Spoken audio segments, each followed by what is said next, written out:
Imagine being one of the coolest, most beloved entertainers in the world. You have everything: fame, money, talent, and a beautiful family. Now imagine losing the one person who meant more to you than all of that combined. This is a story of how Dean Martin, the king of cool himself, lost his golden boy and was never the same again. Before we get into this heartbreaking story, make sure you hit that subscribe button and turn on notifications because we have more incredible Hollywood stories coming your way. Dean Martin was not just a singer. He was not just an actor. He was a legend. If you think of smooth, if you think of charming, if you think of someone who could walk into a room and own it with just a smile, you think of Dean Martin. He was part of the famous Rat Pack with Frank Sinatra and Sammy Davis Jr. He had his own television show that millions of people watched every week. He sang songs like That Amore and Everybody Loves Somebody that are still played today. He seemed to have it all figured out. He made everything look easy and fun. But behind all that coolness and all those smiles, Dean Martin was a father. And like any father, his children meant the world to him. Dean had 8 kids from different marriages.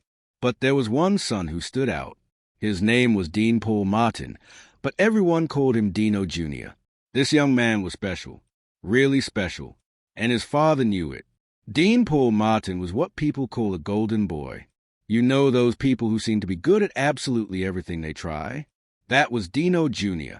When he was just 13 years old, he formed a rock band with Desi Arnaz Jr., the son of the famous Lucille Ball, and their friend Billy Hinch.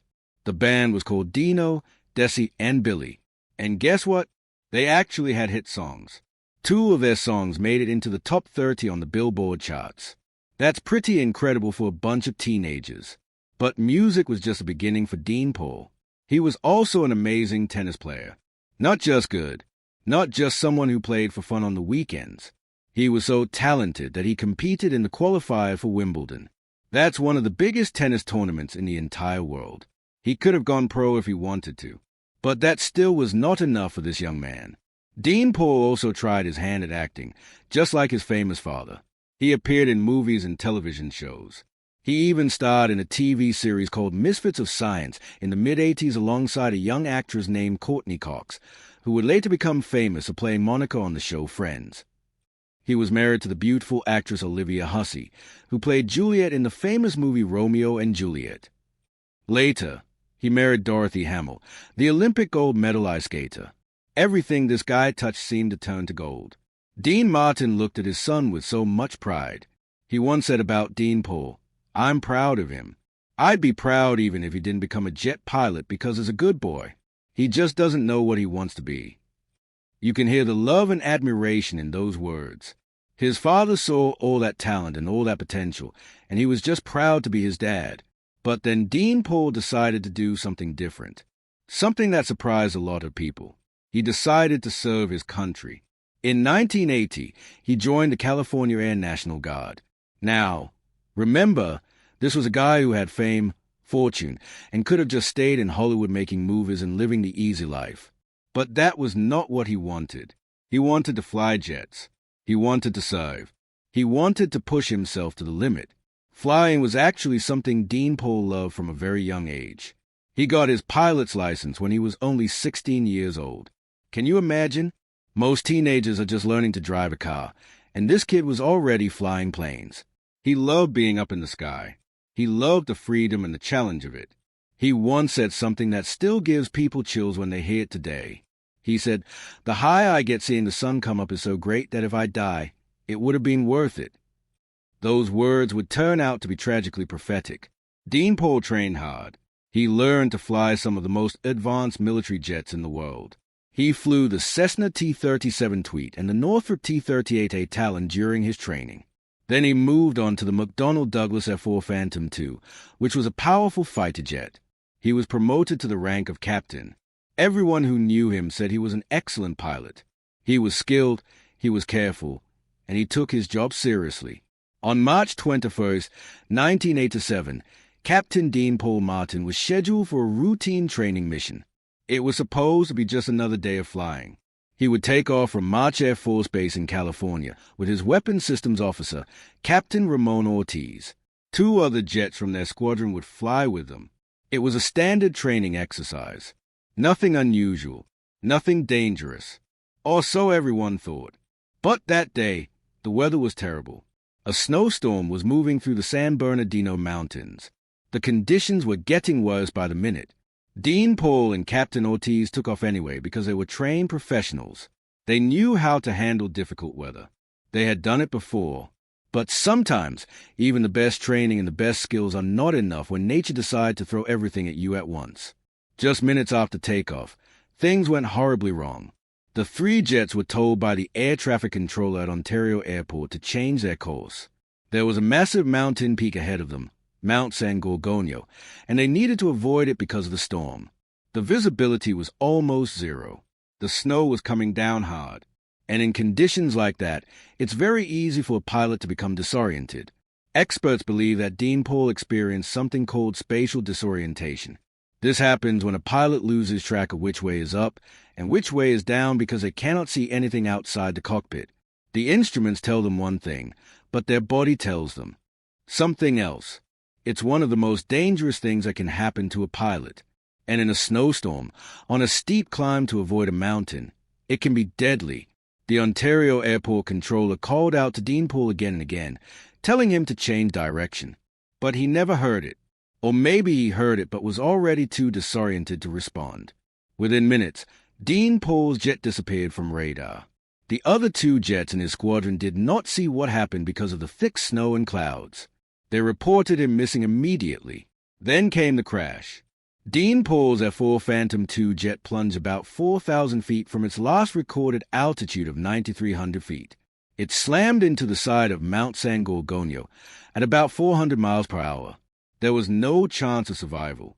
An Air National Guard spokeswoman later confirmed that Captain Dean Paul Martin and Captain Ramon Ortiz perished instantly at the time of impact. There was no indication that they tried to eject. It all happened too fast. Back home, Dean Martin had no idea. He was going about his day, probably thinking about his son flying somewhere up in the sky, doing what he loved. And then came the phone call that every parent dreads. The call that changes everything forever. The call that shatters your world into a million pieces. Dean Martin learned that his son was missing. The rescue teams immediately started searching, but the weather made it almost impossible. They searched for days. Family members and friends held on to hope. Maybe Dean Paul and Captain Ortiz had parachuted out. Maybe they were alive somewhere, waiting to be found. But deep down, everyone knew. When a jet crashes into a mountain at 400 miles per hour, there are no miracles. Nearly a week later, the wreckage was found on the east side of Wood Canyon in Riverside County. Dean Paul's body was recovered. He was only 35 years old. His whole life was ahead of him. He had a young son named Alexander from his marriage to Olivia Hussey. He had so much more to give to the world. But in an instant, it was all gone. The funeral was a star-studded affair, but nobody cared about the celebrities that day. More than 200 people came to pay their respects. Frank Sinatra was there. Sammy Davis Jr. was there. Jerry Lewis, Dean Martin's former comedy partner, was there. Lucille Ball and Desi Arnaz Jr. were there. Fighter jets flew overhead in a missing man formation, which is a military tribute where one jet pulls up and away from the formation, symbolizing the fallen pilot who will never return. It's one of the most emotional tributes you can ever witness. But the person everyone was watching was Dean Martin himself. This man who had always been the king of cool, who always had a smile, who always seemed unshakable, was completely and utterly broken. Those who were there said they had never seen him like that. The light had gone out of his eyes. One of his friends later described him as looking like a candle without a flame. That's how empty and lifeless he seemed. What happened next is what makes the story even more heartbreaking. Dean Martin never recovered. Not even close. Everyone who knew him said the same thing. After Dean Paul died, that was it.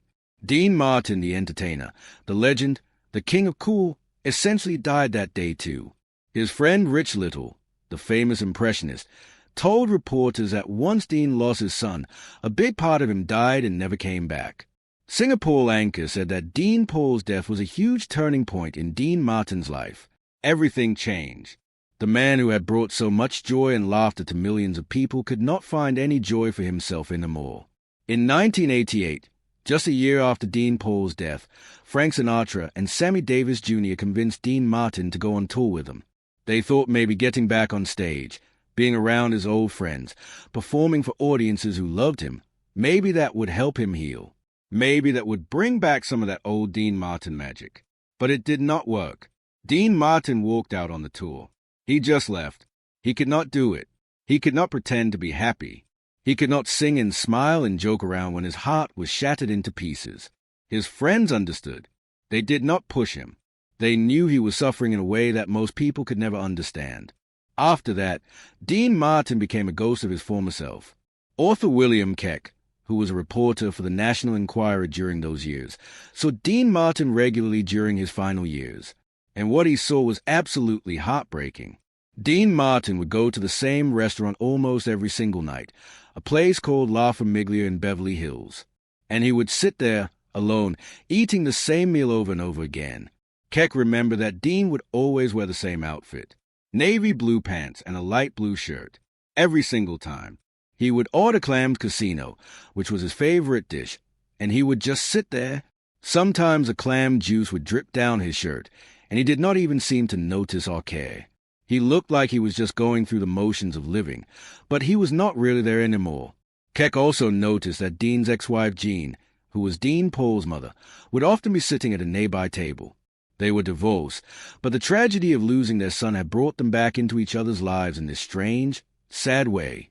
They would sit in the same restaurant, but at different tables, both of them dealing with the same unbearable pain. Dean Martin would always greet Keck when he saw him. He was still polite and kind because that was just who he was at his core. He would smile and say things like, "I'll be back on that stage one day. You'll see me." But everyone knew, including Dean himself, that it was never going to happen. He was done. The stage was part of his past life, the life before his son died. That life was over. Keck described watching Dean Martin during those final years as like seeing a wax figure that was barely moving around.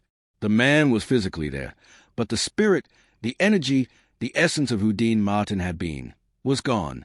It had died on that mountain with his son. Jerry Lewis, who had been Dean's comedy partner decades earlier and had a very complicated relationship with him, noticed a change too. In a later interview, Lewis said that after Dean Paul's death, Dean Martin became a reclusive alcoholic. He stopped caring about everything. He just wanted to be left alone with his grief and his memories. For someone who had spent his entire adult life in the spotlight, surrounded by people, performing for crowds, being the life of the party, this isolation was a complete 180. But Dean Martin did not care anymore about fame or success or making people laugh. None of that mattered. What mattered was gone. Dean Martin had 7 other children who loved him and needed him. He had grandchildren. He had friends who cared about him deeply. But grief is a way of making you feel completely alone even when you're surrounded by people. It creates a wall between you and the rest of the world, and sometimes that wall is just too high to climb over. His daughter Deanna Martin, who also became a singer, talked about visiting her father during those years. She and her husband would call and ask if they could come have dinner with him.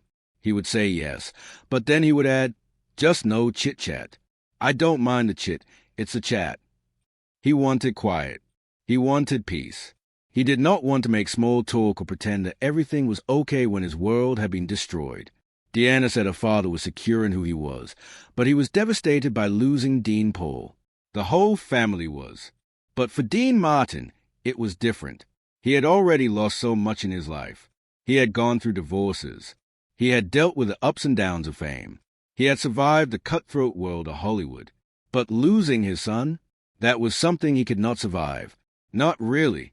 Dean Martin kept living for 8 more years after Dean Paul's death, but people who knew him said he was just waiting to die. He had given up. In September 1993, Dean was diagnosed with lung cancer. He had been a heavy smoker his entire life, and it had finally caught up with him. The doctors told him he needed surgery if he wanted to live longer. But Dean Martin refused. He said no to the surgery. He did not want to fight anymore. He was tired. He was ready to go. In early 1995, Dean Martin retired from public life completely. He stayed in his Beverly Hills home, away from everyone and everything. And on Christmas Day, December 25th, 1995, Dean Martin died from respiratory failure caused by emphysema. He was 78 years old. His funeral was held, And once again, all the biggest names in Hollywood came to pay their respects. But this time, it felt different. It felt like they were not just saying goodbye to Dean Martin. They were saying goodbye to an entire era. The era of the Rat Pack, the era of cool, the era when Las Vegas was at its peak and these larger-than-life entertainers ruled the entertainment world. One of the most touching moments of the funeral was when Rosemary Clooney, who was George Clooney's aunt and a dear friend of Dean's, sang Everybody Loves Somebody, which was Dean's signature song. It was a song that had knocked the Beatles off the #1 spot back in 1964. Hearing it at his funeral, knowing that Dean Martin himself would never sing it again, was almost too much for people to bear. William Keck, the reporter who had watched Dean Martin's decline over those final years, was at the funeral. He remembered how surreal the whole thing felt. Here was this man who had brought so much happiness to so many people, and now he was gone. But in a way, Keck thought Dean Martin had really died 8 years early on that mountain with his son. Everything after that was just the slow, painful end of a man who had lost his reason to smile. The story of Dean Martin and his son Dean Paul is a reminder that no amount of fame or money or success can protect you from the pain of losing someone you love. It does not matter if you're the king of cool or just a regular person. When you lose a child, a part of you dies too. And for some people, like Dean Martin, that part is so big that there's just not enough left to keep going. Dean Martin's music still plays on the radio. His movies still get watched. His TV shows are still remembered fondly. But when you know the story of his final years, when you know what he went through after losing Dean Paul, it's hard to listen to his songs the same way. You hear the smoothness and the charm, but you also hear the heartbreak underneath it all. You realize that even the coolest person in the world can be completely destroyed by loss. Dean Paul Martin's son, Alexander, grew up to become an actor and has honored both his father and grandfather's memory. In 2019, Alexander accepted a Lifetime Achievement Award on behalf of his grandfather Dean Martin. He talked about how his grandfather made everything look effortless, how he performed with such ease and charm. Alexander acknowledged that Dean Martin had recorded around 750 songs, appeared in 60 films, and spent 2 decades on television. That's an incredible legacy. But the real legacy, the one that matters most, is the love that Dean Martin had for his family and especially for his golden boy, Dean Paul. That love was so strong that when it was taken away, Dean Martin could never be whole again. That's the power of love. It's the most beautiful thing in the world, but it's also the most painful when you lose it. So what can we learn from this heartbreaking story? Maybe it's that we should cherish the people we love while we have them. Maybe it's that success and fame mean nothing if you don't have the people you care about by your side. Or maybe it's just a reminder that everyone, no matter how strong or cool they seem on the outside, is dealing with something. Everyone has pain. Everyone has loss. And sometimes that pain is just too much to overcome. Dean Martin, the king of cool, was broken by the loss of his son, and he never put the pieces back together. That's the sad truth. But it's also a testament to how much he loved his boy. And, maybe, in a strange way, that's the most human thing about him. Behind all the glitz and glamour, behind all the songs and the jokes and the smooth persona, he was just a dad who loved his son more than anything else in the world. If this story touched you, please hit that like button. Share this video with someone who needs to hear it. And don't forget to subscribe to our channel because we have so many more incredible true stories from Hollywood's golden age. These are the stories that remind us that the people we see on screen are real people with real feelings and real heartbreak. Thank you so much for watching, and we'll see you in the next video.